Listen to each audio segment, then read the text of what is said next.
Rádio Bandeirantes.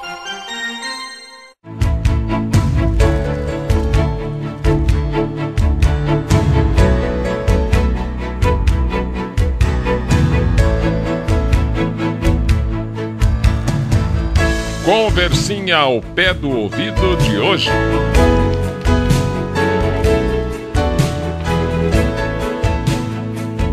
O Randy Silva, ele fez uma pergunta que justifica a gente estender um pouquinho mais. Nós já falamos desse tema aqui várias vezes, mas sempre tem um ouvinte novo chegando e sempre é uma maneira um pouco diferente de tocar no mesmo assunto.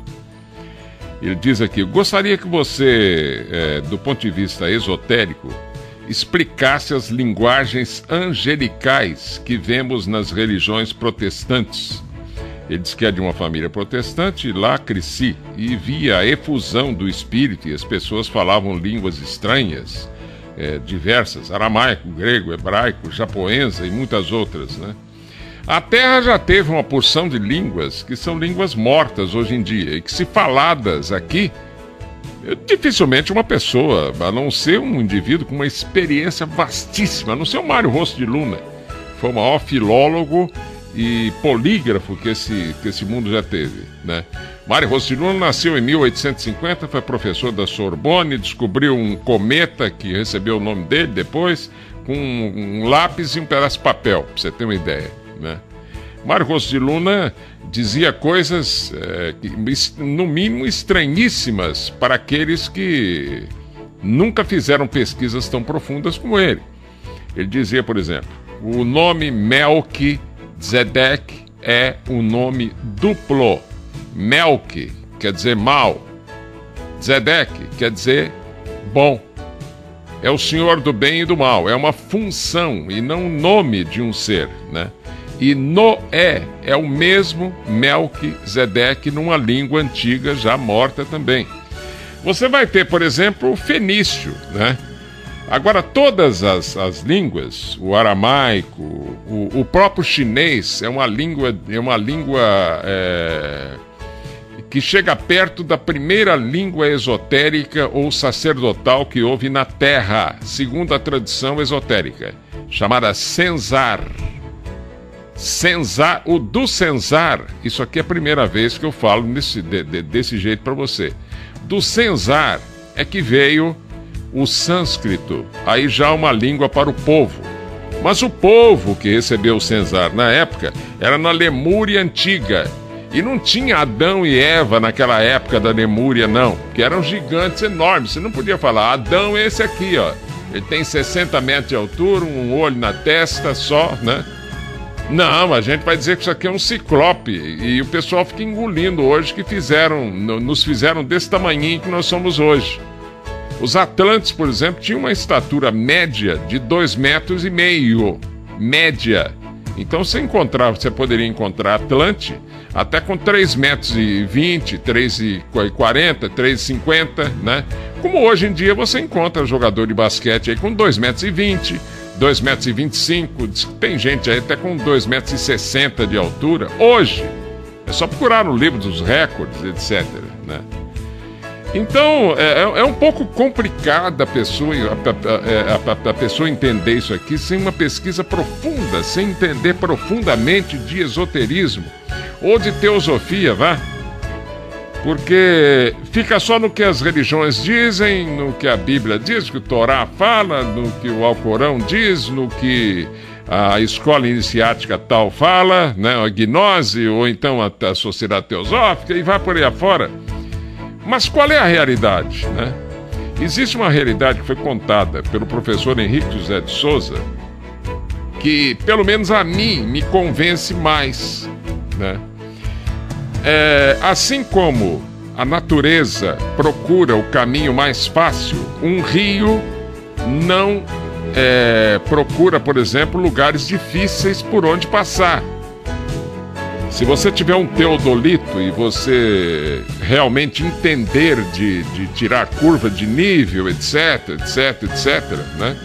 Você vai verificar que um rio está correndo certinho, né? Porque caso contrário não corre, né?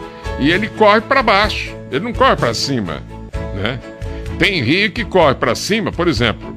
Aparentemente o Rio São Francisco, que nasce em Minas Gerais, na Serra da Canastra, e ele vai nordeste afora para desaguar lá em cima. Aparentemente ele está correndo para cima, mas se você verificar, esse para cima, mesmo em direção ao Equador, tem uma baixada aí. Ele está aí descendo, ele não está subindo, né?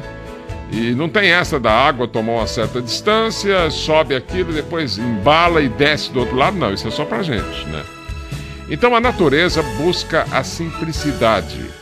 E os seres que constroem universos, os chamados supremos arquitetos, cada um é supremo arquiteto de um dia da criação, eles também procuram os meios mais fáceis. Então, por exemplo, por que fabricar um monte de água, né, para colocar num globo qualquer, se um globo determinado tem um montão de água? Então usam uma tecnologia, por exemplo, de pequenos cometinhas levando água aí por milênios sem conta, e um meio de transposição, de transformação dessa água em algo diferente, gasoso, depois vira água de novo, porque a água é um milagre tremendo se você analisar, porque a água é composta de 2 gases, de oxigênio e hidrogênio. Eu estou falando a água pura, né? Que a água, para ser boa com bebida, água doce, ela tem que ser bem, ser bem mineralizada, né? Se ela tiver sais demais, ela vira uma água do mar, por exemplo. Na água do mar já tem um sentido protetor maior, de limpeza astral, principalmente, né? Um fantasma, por exemplo, um camarada que vai pro astral e não sabe que morreu e fica enchendo o saco aqui, ele não vai ficar pairando sobre o mar, porque ele sabe que aquilo ali pode até destruir aquele corpo dele, aquele corpo astral, né? E de repente ele parar num corpo mental, que aí é indestrutível pela água do mar também, ou pelo fogo aqui da terra, ou outros processos aí que se conhecem de planos superiores, né? Por que eu tô falando tudo isso, Rendes? É porque tudo começa dentro de uma lógica. É buscar o caminho mais fácil. A natureza é assim. Um rio nasce lá o Rio Amazonas, por exemplo, nasce no alto dos Andes e vem correndo pelo Planalto ali, né? Porque ali é um Planalto, né? E para desaguar no Atlântico depois. E é o maior rio do mundo em extensão e volume de água, né? E tem todos os seus afluentes. A maior bacia hidrográfica do mundo é a bacia hidrográfica da Amazônia. Estou falando da Amazônia legal, toda a Amazônia, né? Onde a maior parte fica no Brasil. Pois bem, então voltamos a falar das línguas. Quanto às línguas, a mesma coisa. Mas como é que se poderia bolar línguas mais fáceis sem experiência? Experiência você tem que vivenciar, é como laboratório, você mistura uma coisa com a outra e dá uma terceira, né? Se der, aí você joga um catalisador lá, se der o azul da Prússia é porque deu resultado. Então, por exemplo, eu me lembro ainda dos meus poucos estudos lá de química, né? Onde a gente, a partir do radical metil, né? Que é um radical com 6 átomos de carbono, a gente é um hexágono, formando um hexágono, né? Isso pelo menos por um entendimento. Na verdade não é bem assim, né? A gente partia daquele radical metil para fazer o paradimetilaminoazo benzeno sulfonato de sódio. E o saudoso professor Russolieri Matos, falecido até recentemente, ele jogava lá um catalisador, né? E se transformasse em azul, se desse o chamado azul da Prússia, é porque conseguimos o paradimetilaminoazo benzeno sulfonato de sódio. A natureza é a mesma coisa, os seres que criam são a mesma coisa. Eles não criam acertando o tempo inteiro, não. Eles podem fazer um ser aí que vira um tremendo cabeça de bagre, uma negação. Pega, modifica esse ser até ele ficar bom. Deus escreve certo por linhas tortas, é isso. Os seres que nos trabalham aqui são chamados Kumaras, né? Mas eles têm milhões de auxiliares hoje, seres que estão subindo a escada de Jacó. Para chegar a esses corpos nossos de hoje em dia, mas foi um Deus nos acuda. Quando preciso dias e mais dias da criação. Nós passamos por um aspecto mineral, depois por um aspecto vegetal, depois por um aspecto animal, para cair nesse hominal e vamos para um angelical depois, né? Para a gente voltar para de onde a gente veio antes, né?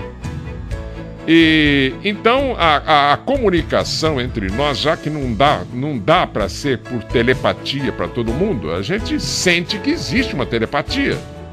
Por exemplo, se você tem muita afinidade com uma pessoa, você pensa uma coisa, a pessoa pensa a mesma coisa. Você passa a mão no telefone, o telefone toca e você fala, é fulano ou fulana. E é realmente aquela pessoa que está no telefone. Por quê? Porque você tem alguma afinidade, você pensou naquela pessoa, ela recebeu o pensamento seu, ou ela pensou em você e recebeu também o seu, né? Então, isso é um processo que no futuro, quando o ser humano deixar de ser tão criança como é, isso vai ser normal. No futuro não vamos precisar de telefone mais, né? Não vamos conversar mentalmente uns com os outros. Por enquanto, não. Por enquanto, não. Só para vencer o plano mental todo, né, eu tenho comentado aqui, nós vamos demorar aí num macro dia da criação, que será o 5º dia, que já está misturado com o 4º dia aqui na Terra. Vamos supor que a gente tem 1 setilhão e 34 mil anos. 34 mil anos da Terra e mais 1 setilhão de anos aí pelo cosmos afora, né? Isso para a gente explorar todas as possibilidades do plano mental. É por isso que é difícil de entender, porque é uma autêntica eternidade isso aí. É tempo demais, né? Mas passa logo também. Depende de como você encara essa coisa. Pelo caminho, tem gente que vai chegando mais cedo e vai saindo desse caminho mais cedo também. Mais cedo, ou então vai se tornando mais encarnado, mais experiente e já começa a subir a escada de Jacó, já pula fora e tal, vai ser mestre para os outros que vão entrar agora na mesma escada ou que estão ainda encarnando aqui no processo evolutivo da Terra, né? E estão ainda distantes da escada de Jacó. Então, o caminho para a comunicação é via linguagem. Esse caminho para a comunicação começou como? Começou primeiro com uma língua chamada Agartino. Agartha significa arca. A arca de quê? De Noé. São 7 arcas enormes, do tamanho de um continente inteiro, são invisíveis a olho nu, são do plano físico, mas o plano físico, vamos repetir aqui, acho que pela 100ª vez, o plano físico é dividido em físico-físico, físico-vital, físico-astral, físico-mental concreto, físico-mental abstrato, onde estão essas naves e de onde nós nascemos, né? Essas naves estão lá e nós nascemos a partir delas e criam um universo a partir delas, né? É a partir do plano mental abstrato que a coisa surge. Por quê? Porque tudo é mental. Já disse Hermes, o Trimegisto, no Egito, em 3500 a.C. Ele já disse isso. Primeira lei cósmica. Tudo é mental. Ele só não podia dizer durante quanto tempo. E eu estou dizendo agora. Durante 1 setilhão e 34 mil anos, tudo será mental. Depois, tudo será búdico ou intuitivo, né? Então essa polaridade será revertida. Deveremos continuar com a polaridade, mas uma polaridade diferenciada, porque nós estaremos muito mais próximos de uma verdade definitiva do que hoje em dia, onde todas as nossas verdades são mentiras. Porque você tira da mente, tudo que você tira da mente, mente tira da mente, mentira é. Ou verdade transitória, serve por algum tempo só, até que você joga fora e pega outra. Mas as pessoas têm mania de dizer que estão com a razão, que estão com a verdade, tentam cristalizar coisas. A minha sociedade é melhor que a sua, a minha religião é boa, o livro sagrado da minha religião é maravilhoso, e o seu não, né? O resto não presta. Isso é fruto de criancice, da cabeça de criança do pessoal da Terra. Voltando então à linguagem como meio de comunicação, a primeira língua, a língua cósmica falada dentro dessas naves, né, é Agartino. Desse Agartino surgiu, né, ou já existia inclusive o Senzar, que aí é uma língua sacerdotal de rituais de yoga. Sacerdotal não no sentido de ficar Pai Nosso que está no céu, ou então ave Buda, ave... Nada disso, né? Sacerdotal no sentido de unir os dotes ou dons divinos ou cósmicos. Forrati Kundalini, construir mundos, construir seres ou fazer toda a criação. Isso é sacerdotal no sentido mais real que se possa ter, né?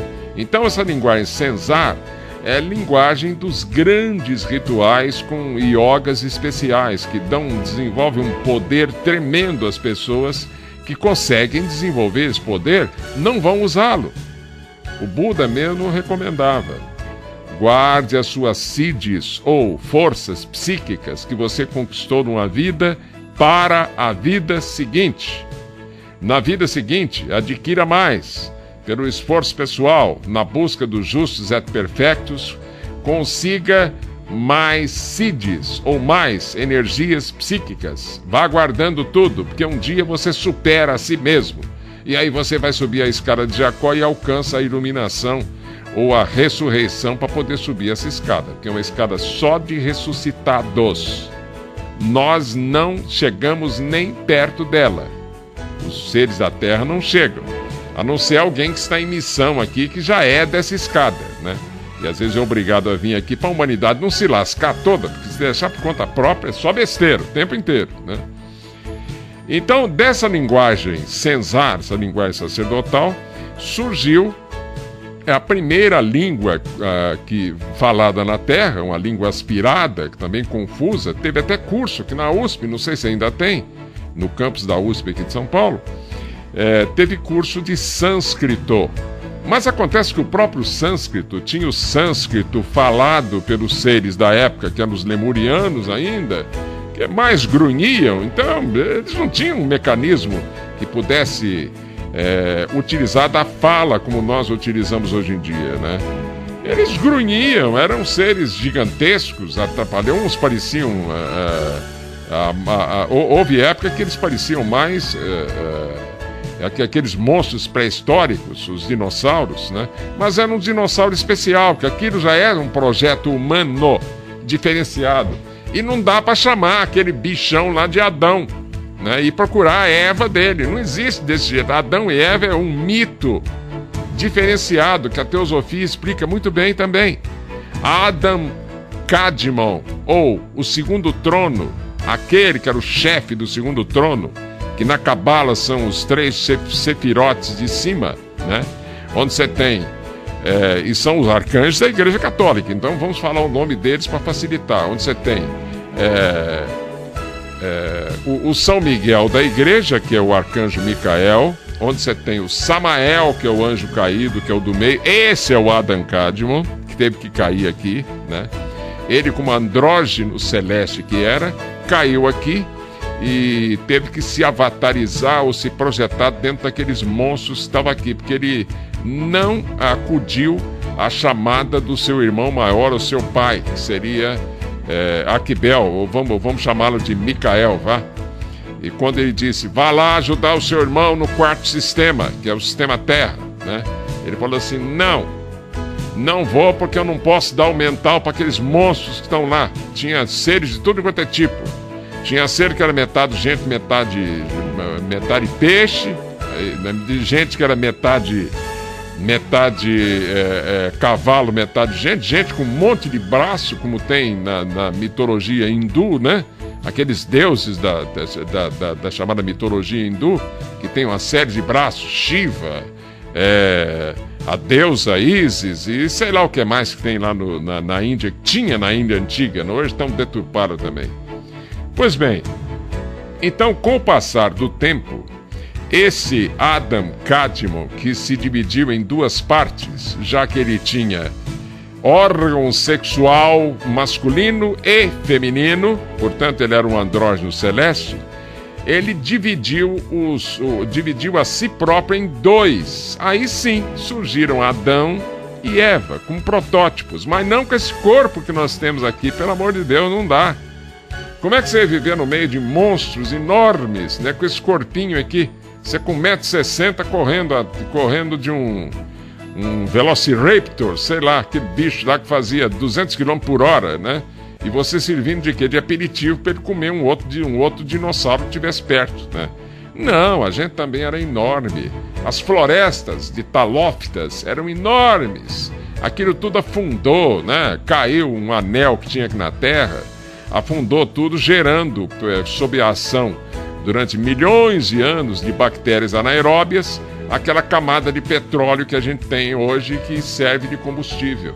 E serve também de uma espécie de retentor de calor do centro da Terra para as bordas, né? Imagine quando a gente retirar esse petróleo todo, né? Se for possível, retirar e queimar tudo. Vai haver alguma mudança tremenda na Terra, porque o povo não sabe disso. Os cientistas não sabem disso, né?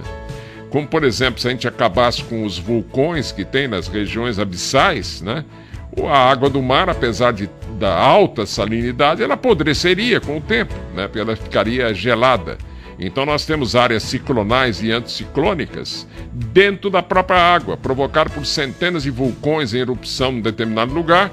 Então a água fria vai ocupar o lugar da quente que está subindo, né? E geram as correntes marinhas. Não existe esse negócio de o fenômeno El Niño e o fenômeno Laninha.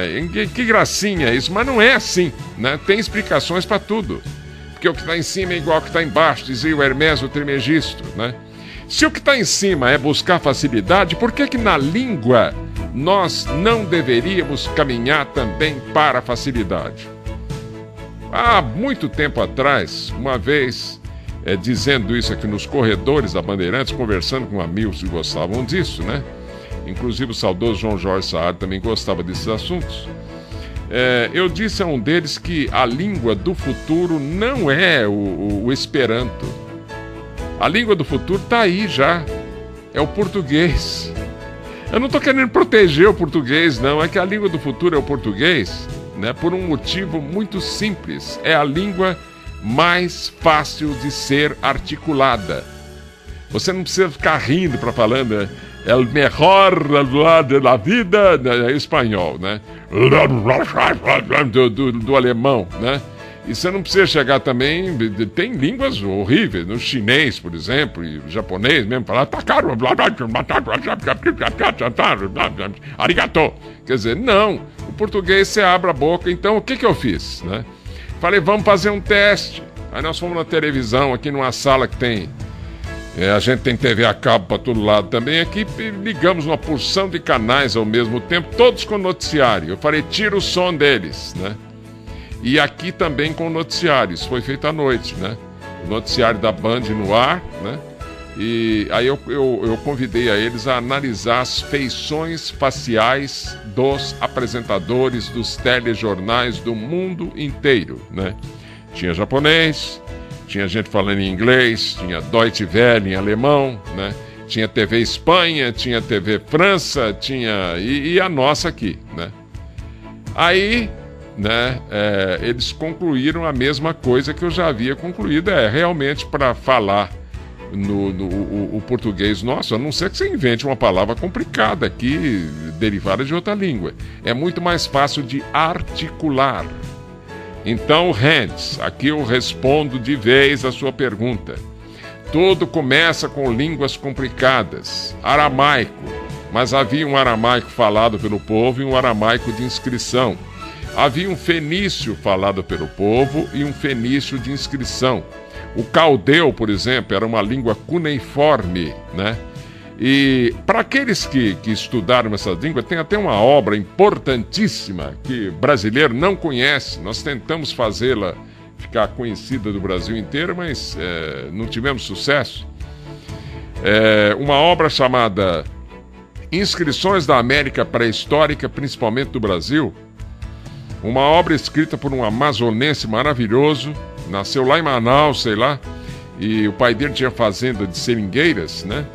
E ele intuitivamente sentia um desejo incrível de traduzir as itacoatiaras ou inscrições rupestres brasileiras, inclusive a Pétera Gávea, né?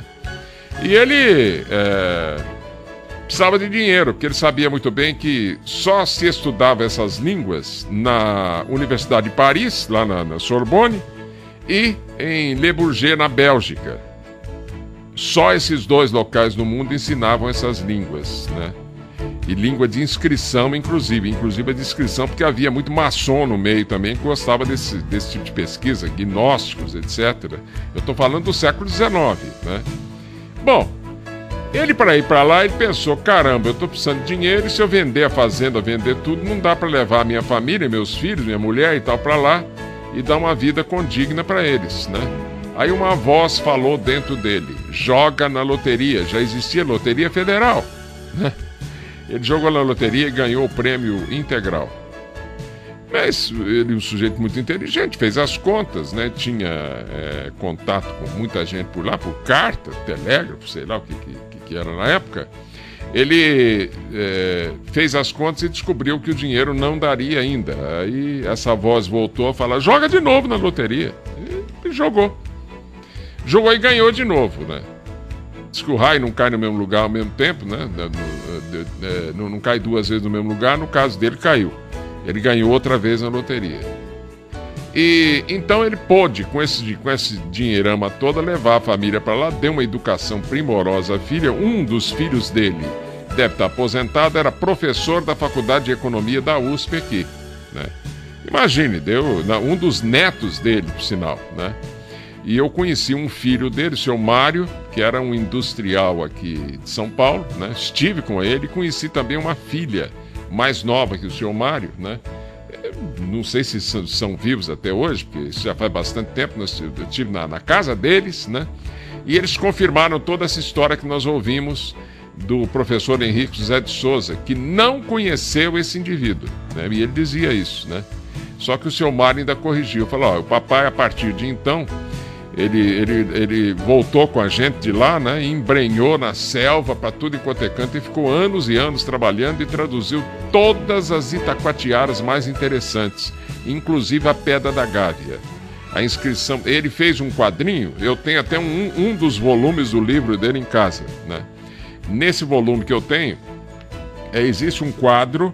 E nesse quadro tem a letra A em português, a letra A em fenício de inscrição, a letra A em aramaico, a letra A em egípcio, a letra A em caldeu, sei lá, em mesopotâmio, etc, etc. E a letra B, etc. Então, hoje, com aquele quadrinho nas mãos e muita paciência, é capaz de qualquer um de nós tentar conseguir traduzir uma itacoatiara também. Você tem que identificar aquele formato cuneiforme. O A é isso, o B é aquilo, o C é aquilo, né? Então a Pedra da Gávea, por exemplo, traduzida, deu o seguinte: Iet Baal, primogênito, Badesir, Tiro, Fenícia, né? E o Bernardo de Azevedo da Silva Ramos ainda traduziu com errinho, né? Mas não tem importância, né? A tradução completa deveria ser Iet Baal Bey, primogênitos, porque os dois eram gêmeos, chamados gêmeos espirituais, Badesir, Tiro, Fenícia, 800 a.C., eles estiveram aqui no Brasil, tá bom? E você vai ver nesse livro coisas fantásticas. Por exemplo, o rei Salomão pediu navios emprestados ao rei da Pérsia, famoso, conhecido da maçonaria, Irã Abif, né? E com esses navios ele veio aqui e embrenhou na selva, no rio Amazonas, né? E o rio Solimões recebeu esse nome em homenagem a Salomão. Não sou eu que estou afirmando. Salomão bíblico. E as minas do rei Salomão são aqui, e não lá na África, como quer o Rider Haggard, que não era nenhum ignorante. Ele remeteu para lá, que ele sabia muito bem que se descobrissem certos mistérios existentes no Brasil, que estão muito bem protegidos por forças ocultas, daquelas forças que o Jânio Quadros falou a primeira vez, depois ele corrigiu para forças terríveis, né? E essas forças ocultas são realmente terríveis, né? E estão protegendo ainda de uma descoberta, mesmo porque é tanto ouro que o ouro passaria a valer um tostão, né? Aí que tá. Eu estou falando tudo isso porque, Rendes, porque a língua segue o mesmo caminho de uma água de um rio. Nós temos que caminhar para facilidade. Essa experiência que eu fiz aqui na Bandeirantes, todo mundo concordou comigo, olha lá. Aquele que fala mais fácil, eu estou falando aqui há um tempão e não estou com a boca seca ainda. Um americano, por exemplo, para fazer um jornal, ele tem que botar a língua no céu da boca toda hora, senão as palavras não saem como devem ser pronunciadas, como mother, né? Father, né? I believe, né? Aí você fala, Reichtung, alemão, né? É umas coisas que você vai no espanhol, você tem que rir para sair espanhol, né? Dorano Cabrera, Rudy Iglesias, sei lá o que mais aí, né? Então, agora você chega no português, é só você abrir a boca e blá, blá, blá, blá, blá, blá, blá, sai tudo fácil, né? Sai tudo fácil. Só que o português ainda precisa de umas reformas. Por exemplo, seria tão fácil reformar a língua, não fosse a teimosia de muita gente por aqui, né? Escrever tudo que tem som de Z com Z, e que tem som de S com S, acabou. Termina essa complicação de C cedilha daqui, não sei o que de lá e outras coisas, com um complicômetro que não leva a nada, né? E você acha que a academia consegue segurar a língua também? A Academia Brasileira de Direito vai conseguir segurar a língua, né? Na sua preciosidade e a prístina pureza da língua portuguesa, a Academia Brasileira de Direito vai conseguir segurar. Mas segura coisa nenhuma. Não conseguiram segurar o latim, ou segurar o português.